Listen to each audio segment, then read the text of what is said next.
صابرا في العلم صبرا حتى سموه الصبور يخرج العلم بفأل مثل ريحان الزهور আজকাল আমরা কি জানতে চাই? আমার অধিকার কি আছে? হ্যাঁ, আমরা আজকাল সবাই অধিকার সচেতন। আমার অধিকার কি?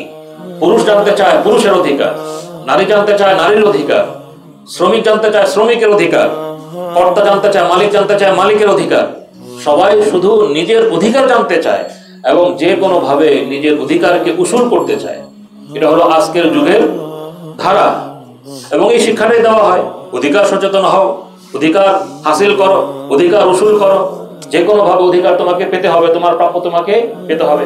খুব ভালো কথা, অধিকার সচেতন হওয়া ভালো, অধিকার উসুল করার চেষ্টাও ভালো। এর চেয়েও ভালো কাজ হলো অন্যের অধিকারটা দিয়ে দেওয়া। আল্লাহ রাসূল সাল্লাল্লাহু আলাইহি ওয়াসাল্লাম সাহাবায়ে কেরামকে যে চেতনা এবং যে কর্মপন্থা অনুসারী করেছিলেন সেটা হলো অন্যের অধিকার দিয়ে দেওয়ার চেতনা। এখন আমরা নিজের অধিকার উসুল করতে চাই, আর ওই সময় ছিল অন্যের অধিকার দিয়ে দেওয়ার চেতনা। তো ফলাফল তো একই, আমি আমার অধিকার উসুল করতে চাই, অধিকারটা পেয়ে যাব। অন্য যদি আমার অধিকার দিয়ে দেয় তাহলে পেয়ে যাই। আরেকজন আমার নিকট থেকে অধিকার উসুল করতে চায়, সেও অধিকার পেয়ে যাবে। আমি যদি দিয়ে দিই তাহলেও সে অধিকার পেয়ে যাবে। জিনিস তো একই, ফলাফল তো একই, কিন্তু পন্থা কোনটা সুন্দর, পন্থা ভালো কোনটা? যখন সবাই মিলে শুধু নিজের অধিকার উসুল করতে চাবে এবং এই চেতনা এই শিক্ষাই তারা গ্রহণ করবে, তাহলে তো সমাজে খামচাখামচি আরম্ভ হবে। এবং সমাজে কিন্তু এই খামচাখামচিটাই চলছে। সবাই সবার শত্রু, সবাই সবার প্রতিপক্ষ, সবাই সবার প্রতিদ্বন্দ্বী। এখানে নারী পুরুষের প্রতিপক্ষ, পুরুষ নারীর প্রতিপক্ষ, শ্রমিক কর্তার প্রতিপক্ষ, কর্তা শ্রমিকের প্রতিপক্ষ, সবাই সবার প্রতিপক্ষ। এক দ্বন্দ্বমুখর পরিবেশের মধ্যে আমরা বসবাস করছি। কিন্তু আল্লাহ রাসূল সাল্লাল্লাহু আলাইহি ওয়াসাল্লাম মানুষের মধ্যে যে ঈমানী চেতনা, অন্যের হক সম্পর্কে সচেতনতার চেতনা, অন্যের হক প্রদান করার চেতনা সৃষ্টি করার ফলে সেই সমাজটা হয়ে গিয়েছিল অন্যের হক প্রদান করার সমাজ। তো সবাই কিন্তু সবার হক পেয়ে যাচ্ছে, কিন্তু সেখানে সবাই সবার হক পাচ্ছে মহব্বতের সাথে, আনন্দের সাথে, প্রীতি এবং সৌহার্দ্যের সাথে, কৃতজ্ঞতা এবং কৃতার্থতার সাথে। এটা হলো পার্থক্য। ইসলামী পদ্ধতি আর অনইসলামী পদ্ধতির মধ্যে এটা হলো পার্থক্য। আখিরাত চেতনা আর ইহজাগতিকতা, আখিরাত মুখিতা আর ইহবাদ, এর মধ্যেই হলো পার্থক্য। আল্লাহ রাসূল সাল্লাল্লাহু আলাইহি ওয়াসাল্লাম অন্যের হক দেওয়ার চেতনাটাই সাহাবায়ে কেরামের মধ্যে বেশি তৈরি করেছেন এবং তারা এই সম্পর্কে সচেতন ছিলেন যে অন্যের হক যেন আমার কাছে না থাকে। আমার হক যদি আমি পাই আলহামদুলিল্লাহ, সে হক পাওয়ার চেষ্টা করব, সাধ্যমতো সে হক পাওয়ার চেষ্টা করব, কিন্তু যদি না পাই আখিরাতে পাবো। কিন্তু আমার কাছে যেন অন্যের প্রাপ্য না থাকে, আমি যেন অন্যের হকটা আদায় করে দিই। আমি যদি অন্যের হক আদায় করে দিই তাহলে আমার দুনিয়াও সুন্দর হবে, আখিরাতও সুন্দর হবে। আম্মা জান আয়েশা রাদিয়াল্লাহু আনহার খুব সুন্দর একটা কথোপকথন আছে রাসূল করিম সাল্লাল্লাহু আলাইহি ওয়াসাল্লামের সাথে।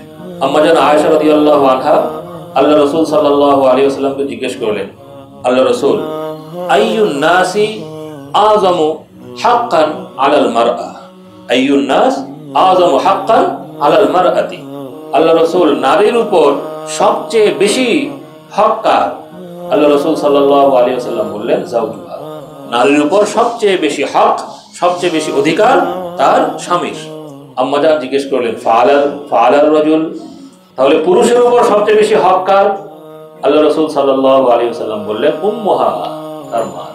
ইসলামী শরীয়তে নারী এবং পুরুষের কোনো ভাগ নেই যে নারী হক পাবে পুরুষ তার হক পাবে না, পুরুষ হক পাবে নারী তার হক পাবে না।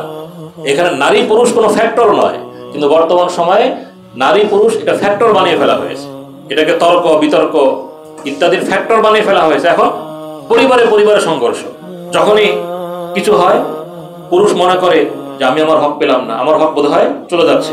নারী মনে করে আমি আমার হক পেলাম না, আমি তো চিরজীবন মাজলুম, আমি এখনো মাজলুম। পুরুষ মনে করে আমরাই মাজলুম, আমি এখনো মাজলুম, এরকম মনে করে। আল্লাহ রাসূল সাল্লাল্লাহু আলাইহি ওয়াসাল্লাম জানিয়ে দিলেন যে ইসলামে হক পাওয়ার ক্ষেত্রে নারী হওয়া পুরুষ হওয়া এটা কোনো ফ্যাক্টর না। ফ্যাক্টর কি? ফ্যাক্টর হলো আল্লাহ রাব্বুল আলামিনের আদেশ। আল্লাহ পাক যার জন্য যে হক সাব্যস্ত করেছেন তার জন্য সেই হক। এবং বিষয়টা হলো অবদান। তোমার উপর কার অবদান বেশি, তার হক তোমার উপরে বেশি, সে নারী হোক বা পুরুষ হোক।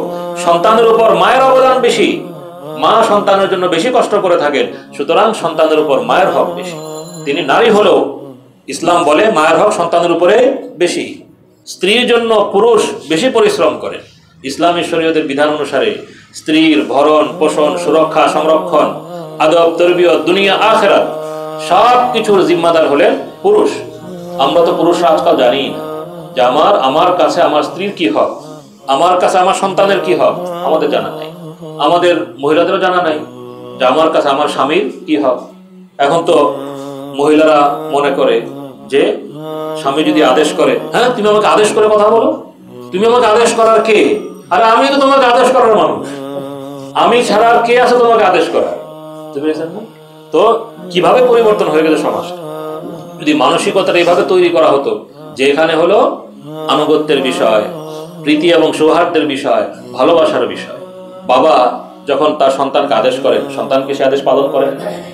সে আদেশ পালন করা কি সন্তানের জন্য লাঞ্ছনা? সে আদেশ পালন করা কি সন্তানের জন্য অবজ্ঞা, অবমাননা? এরকম তো নয়, বরং এটা হলো একটা নিজাম, একটা ব্যবস্থা। আল্লাহ রাব্বুল আলামিন সব ক্ষেত্রে একটা ব্যবস্থা কায়েম করে দিয়েছে। এখানে একজন আমির, একজন মামুর। আমির এবং মামুরের নিজাম, আমির এবং মামুরের ব্যবস্থাপনা আল্লাহ রাব্বুল আলামিন জারি করে দিয়েছেন। পরিবারের আমির কে? পরিবারের আমির হলো পুরুষ, পরিবারের সবাই তার মামুর। এখানে আমির এবং মামুর বললেন যে খালি পুরুষদেরকে আমির বানায় দেন। আরে পুরুষরাও তো মামুর হয়, পুরুষরাই খালি আমির হয়, পুরুষরা মামুর হয় না? বাবা আমির, সন্তান মামুর। তো এখানে তো পুরুষত্ব চলে গেল, পুরুষ আমিরও হয়, মামুরও হয়। তো আল্লাহ রাব্বুল আলামিন যেন আমাদের পরিবার সুন্দর থাকে, যেন আমাদের সমাজ সুন্দর হয়, যেন সুন্দর ব্যবস্থাপনায় আমরা জীবনটা অতিবাহিত করতে পারি, এই জন্য আল্লাহ রাব্বুল আলামিন ব্যবস্থা কায়েম করে দিয়েছে। এখানে আমির এবং মামুরের ব্যবস্থা। তো এই ব্যবস্থা, এটা আল্লাহ পাকের পরীক্ষা। তুমি কি তোমার যেটা দায়িত্ব কর্তব্য, তোমার অবস্থান হিসেবে তোমার যেটা দায়িত্ব কর্তব্য, সেই কর্তব্য পালন করছো কিনা? আমিরকে জুলুম করার অধিকার ইসলামী শরীয়ত দেয়নি। আমির বলে তুমি হলো রাখালের মতো। আমির কিসের মতো? রাখালের মতো। যেরকম গরুর পালকে, ছাগলের পালকে রাখাল রক্ষণাবেক্ষণ করে, তাদের দেখাশোনা করে, তাদের সব রকমের অনিষ্ট থেকে তাদেরকে রক্ষা করার চেষ্টা করে, যিনি আমির হবেন তিনি রাখালের মতো হবেন, তিনি তো রাখাল। তো এখানে কোনো মর্যাদা অমর্যাদার বিষয় নেই, এটা ব্যবস্থাপনার বিষয়। এই ব্যবস্থাপনাকে আল্লাহ রাব্বুল আলামিনের পক্ষ থেকে, এই ব্যবস্থাপনাকে যে মান্য করবে তার জন্য আল্লাহ দুনিয়াও সুন্দর করে দিবেন, আখিরাতও সুন্দর করে দিবেন।